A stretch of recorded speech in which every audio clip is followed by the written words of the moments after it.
ಓಂ ಶಾಂತಿ. ಮಂಗಳಗೌರಿ ವ್ರತದ ಮಹಿಮೆ ಹಾಗೂ ಆಧ್ಯಾತ್ಮಿಕ ರಹಸ್ಯ. ಮಂಗಳಗೌರಿ ವ್ರತದ ಹಬ್ಬದ ಆಚರಣೆ ಪ್ರಯುಕ್ತ ಓಂ ಶಾಂತಿ.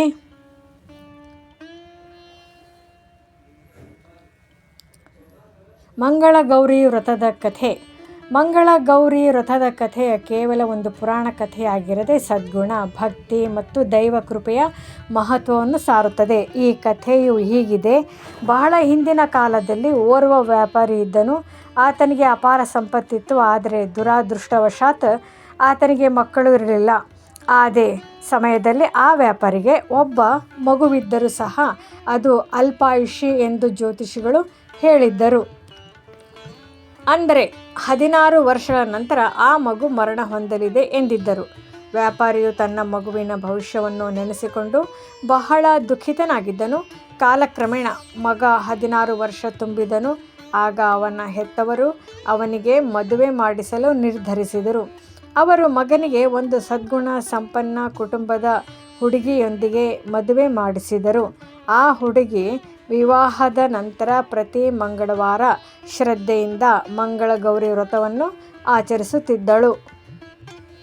ಅವಳು ಗೌರಿ ದೇವಿಯನ್ನು ಪೂಜಿಸಿ ಮಂತ್ರಗಳನ್ನು ಪಠಿಸಿ ಕಷ್ಟಪಟ್ಟು ವ್ರತವನ್ನು ಪೂರ್ಣಗೊಳಿಸುತ್ತಿದ್ದಳು. ವ್ರತದ ಪ್ರಭಾವದಿಂದ ಒಂದು ದಿನ ಯುವಕನಿಗೆ ಅಪಮೃತ್ಯು ಸಂಭವಿಸುವ ಸಮಯ ಬಂದಿತು. ಯಮದೂತರು ಆತನ ಆತ್ಮವನ್ನು ತೆಗೆದುಕೊಂಡು ಹೋಗಲು ಬಂದರು. ಆದರೆ ಆತನ ಪತ್ನಿ ಆಚರಿಸುತ್ತಿದ್ದ ಮಂಗಳಗೌರಿ ಪೂಜೆಯ ಪ್ರಭಾವವು ಅಷ್ಟು ಪ್ರಬಲವಾಗಿತ್ತು. ಯಮದೂತರು ಯುವಕನನ್ನು ಸ್ಪರ್ಶಿಸಲಾಗಲಿಲ್ಲ. ಆತನ ತಲೆಯ ಮೇಲೆ ಅವಳು ಕಟ್ಟಿದ ಪೂಜೆಯ ಹತ್ತಿಯ ದಾರವೇ ಒಂದು ರಕ್ಷಣಾ ಕವಚವಾಗಿ ಕಾರ್ಯನಿರ್ವಹಿಸಿತು. ಆ ಯಮದೂತರು ಹಿಂದಿರುಗಿದ ನಂತರ ಯಮರಾಜನೇ ಸ್ವತಃ ಬಂದು ಯುವಕನಿಗೆ ಯಮಪಾಶ ಹಾಕಲು ಪ್ರಯತ್ನಿಸಿದನು.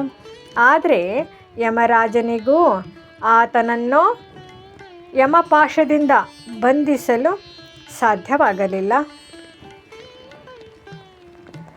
ಯಮರಾಜನು ಯುವತಿಯ ಆಳವಾದ ಭಕ್ತಿ ಮತ್ತು ಪೂಜಾ ಶಕ್ತಿಯನ್ನು ಕಂಡು ಆಶ್ಚರ್ಯಚಕಿತನಾದನು.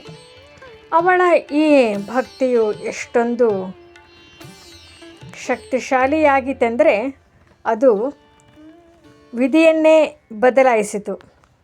ಯಮನು ಪೂಜೆಯ ಮಹತ್ವವನ್ನು ಅರ್ಥ ಮಾಡಿಕೊಂಡು ಯುವಕನಿಗೆ ಮತ್ತಷ್ಟು ಆಯುಷ್ಯವನ್ನು ಅನುಗ್ರಹಿಸಿದನು. ಆತನಿಗೆ ಅಲ್ಪಾಯುಷ್ಯದಿಂದ ಮುಕ್ತಿ ಸಿಕ್ಕಿ ದೀರ್ಘಾಯುಷ್ಯ ದೊರೆಯಿತು. ಈ ಘಟನೆಯ ನಂತರ ದೇವತೆಗಳು ಸಹ ಯುವತಿಯ ಭಕ್ತಿಯನ್ನು ಹೊಗಳಿದರು. ಯುವಕನು ತನ್ನ ಹೊಸ ಜೀವಿತಾವಧಿಯ ಬಗ್ಗೆ ಸಂತೋಷಗೊಂಡನು ಮತ್ತು ಆತನ ತಂದೆ ತಾಯಿ ತಮ್ಮ ಮಗುವನ್ನು ದೀರ್ಘಾಯುಷಿಯಾಗಿ ನೋಡಲು ಸಂತೋಷಪಟ್ಟರು. ಈ ಘಟನೆಯು ಮಂಗಳಗೌರಿ ಪೂಜೆಯ ಮಹತ್ವವನ್ನು ಲೋಕಕ್ಕೆ ತಿಳಿಸಿತು. ಕಥೆಯ ಸಂದೇಶ.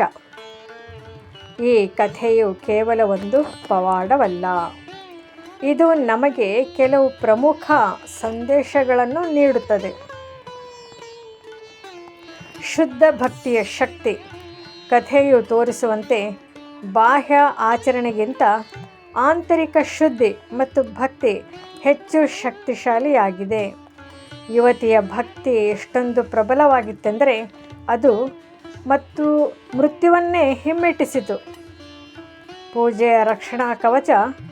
ಪೂಜೆಯ ಸಮಯದಲ್ಲಿ ಕಟ್ಟುವ ದಾರವು ಕೇವಲ ಒಂದು ಸೂತ್ರವಲ್ಲ, ಅದು ನಮ್ಮ ನಂಬಿಕೆ, ಶ್ರದ್ಧೆ ಮತ್ತು ದೇವಿಯ ಕೃಪೆಯ ಸಂಕೇತವಾಗಿದೆ. ಇದು ನಮಗೆ ಕಷ್ಟಗಳ ಸಮಯದಲ್ಲಿ ರಕ್ಷಣೆ ನೀಡುತ್ತದೆ.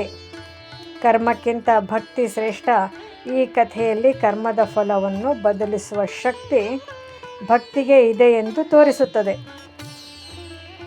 ವಿಧಿಯ ಪ್ರಕಾರ ಅಲ್ಪಾಯುಷಿಯಾಗಿದ್ದರೂ ಪತ್ನಿಯ ಭಕ್ತಿಯು ಆತನಿಗೆ ದೀರ್ಘಾಯುಷ್ಯವನ್ನು ನೀಡಿತು. ನಂಬಿಕೆಯ ಮಹತ್ವ. ಜೀವನದಲ್ಲಿ ನಂಬಿಕೆ ಮತ್ತು ಧೈರ್ಯವಿದ್ದರೆ ಯಾವುದೇ ಕಷ್ಟವನ್ನು ಎದುರಿಸಬಹುದು ಎಂಬುದನ್ನು ಈ ಕಥೆ ಸಾರುತ್ತದೆ.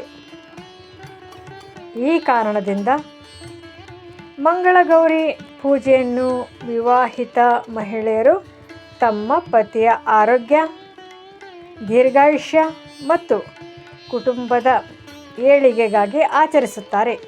ಇದು ಶುದ್ಧ ಭಕ್ತಿಯ ಮೂಲಕ ಜೀವನದಲ್ಲಿ ಎದುರಾಗುವ ಸಮಸ್ಯೆಗಳನ್ನು ನಿವಾರಿಸುವ ಒಂದು ಪವಿತ್ರ ಮಾರ್ಗವಾಗಿದೆ.